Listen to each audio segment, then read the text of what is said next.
How's it going, guys? Becoming a great photographer is a long and winding road, but today's video, your secret shortcut. So definitely keep this content between me and you. Just kidding, please tell all your friends. Seriously though, today's video is gonna be on 8 common mistakes beginner photographers make and how to fix them. Now, an alternate title could be things that I wish I knew personally when I first started shooting. Some technical, some theoretical things that are gonna help you take much better photos immediately and look more professional doing so. Before we jump in, I wanna share with you guys my new proudest project that'll explain why I haven't been posting much. And I think it's something you'll be interested in. So since January, I've been completely absorbed in creating a comprehensive beginner photography course. And this covers everything from shooting, editing in Lightroom, and marketing your photos online with a focus on urban and nature photos. This is over 9 hours of brand new content you've never seen before that covers everything from choosing the right affordable camera gear and learning how to use your camera and all of its manual settings to step-by-step shooting guides for a bunch of advanced photography concepts like cityscapes, HDRs, portraiture, street photography, and more. There's also a whole section on marketing, so things like where and how to sell prints of your best shots, how to build a successful photography portfolio site, networking with influencers on Instagram, and more. If you like the efficiency of my teaching, you're gonna love this course because it's designed so you can take it sequentially if you'd like to take things slow, or jump around and focus on the concepts you wanna learn first. So everything is very self-sustaining too. It also comes with over 75 pages of downloadable step-by-step PDF shooting guides, so you can follow along at your own pace when you take these out shooting with you. If this sounds interesting to you, and I think it will, you can check out my course right here. Also, feel free to give me a 5-star rating on this course if you like it, because it'd be extremely helpful for me. Anyway, let's jump into today's video. Number 1, the lens switching booby trap. So your camera's sensor, which is located inside your camera, is extremely sensitive and hard to clean. Now when we switch lenses, it's left extremely vulnerable. Now I oftentimes see beginner photographers take off one lens, take a phone call from their mom, go make lunch, and then put on a new lens. Hey mom.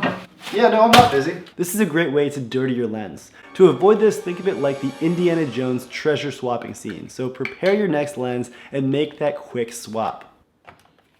Number 2, screen real estate. So when you take a vertical photo, which is when the camera is sideways and the photo is tall rather than wide, your photo might look like this when you look at the playback screen. Notice how we are swimming in black space, and that is a huge waste of space, making it harder to review your images as closely. So I'm going to show you how to fix this on different types of cameras. On a Canon, you're going to hit Menu, Setup, and then Rotate on Computer Only. On a Nikon, it's going to be Menu, Setup, and then make sure Rotate Tall is turned off. Now you can see so much more detail on your photos, which is really helpful for just a quick review, making sure everything's in focus and looking good. Number 3, no watermarking. So beginner photographers seem to love posting their images online with huge unavoidable watermarks that oftentimes tend to be pretty poorly designed. Now, I highly recommend you avoid watermarks like the plague, and here's why. First, it makes you look like you take yourself too seriously and you think your images are worthy of being stolen, which is kind of cocky when you're first starting out. And second, it shows a distrust in humanity,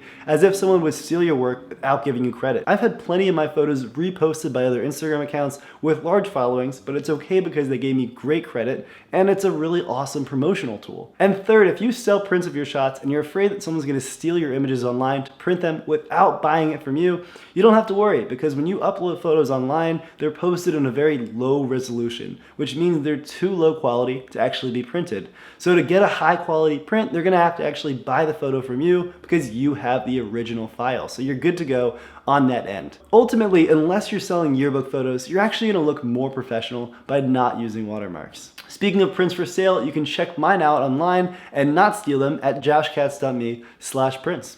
2 self-promotional pieces in one shameless video. I wish I could say that was a record. And number 4, shoot what you're interested in. So every photography teacher might have a natural bias and subtly be pushing their favorite subjects onto you. So I definitely fall into that and naturally assume that everyone loves landscape, street photography, and skateboarding photos as much as I do. Wait, they don't? The best way to progress when you're first starting out is by photographing the subjects you're already passionate about. So maybe it's cars, portraits, sports, or belly buttons, I'm really not here to judge. But when you first start out in photography, it can be frustrating trying to learn, and you're not immediately going to be as passionate about it, and you might get some bad images. Now, when you actually photograph something you're already passionate about, it becomes another way to engage with that passion, which makes the process of learning photography much more enjoyable. As you get more comfortable with this first subject, you can start experimenting with new stuff to keep things fresh and interesting. So a couple wildcard subjects for you: steel wool photography, astrophotography, and urban long exposures. All very, very fun. Number 5, avoid black and white photography. Now, this is probably my least popular opinion, but I assure you it's going to make you a much better photographer.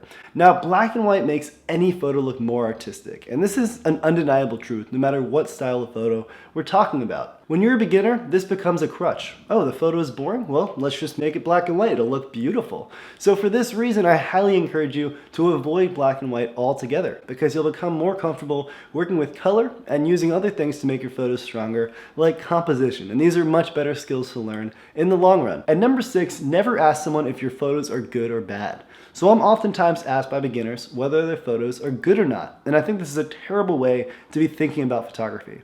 So remember that photography is an art form, meaning that the views of what is good and what is bad are incredibly subjective. So rather than asking someone more experienced than you whether a photo is good or bad, you should be asking yourself these main questions. 1, were you successful in what you set out to accomplish? So whether it's shooting techniques like long exposures, conveying a certain emotion, or using a compositional element like rule of thirds or frame within a frame, did you make what you wanted to make? Number 2, is this work good for you? Are you proud of it? Number 3, if you are going to consult someone on your photos, don't ask them if the photo is good or bad, but instead give them a couple photos and ask them which is your favorite. Just remember that art is subjective, so what might be your favorite image could be someone's least favorite and vice versa. So if you're going to get second opinions, it's always good to ask multiple people. And number 7, don't be afraid of the cliches. So in every popular travel destination, there are going to be very common photos to be taken. So in a national park, it might be a certain overlook at sunset. In New York, it might be a specific view of the Empire State Building, and so on. I've heard beginners say they don't want to shoot these scenes because it's cliche, but my advice to you is to pursue these scenes with gusto. And the reason why is because these scenes guarantee you a beautiful composition. You're going to have a great subject. So now all that's left to you is refining that scene in your camera frame and using your camera's manual settings. So by taking one element of taking a great photo out of the equation, you can focus more on the other two things. To find these great shooting spots, you can Google best photo spots in fill in the blank. You can also look on Instagram locations to choose and see where the most popular shooting spots are in a given place.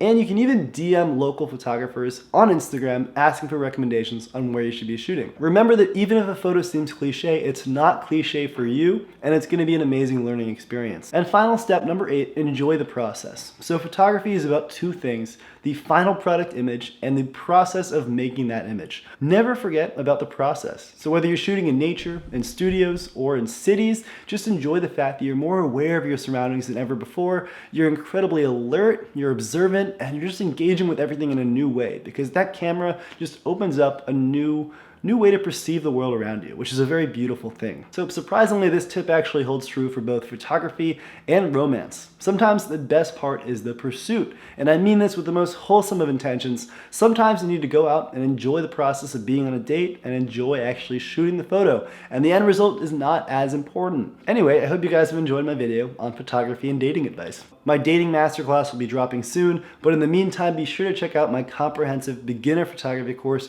right here. I expand on a ton of the concepts that I actually mentioned in this video, from composition to some of the more advanced shooting techniques like astrophotography, HDR, portraiture, and more, and I think you'll really love it. Feel free to follow my Instagram, Josh Katz, to see more of my photo work, and subscribe to see more tutorials and other photo videos. Anyway, guys, thank you so much for watching, and I will see you eventually.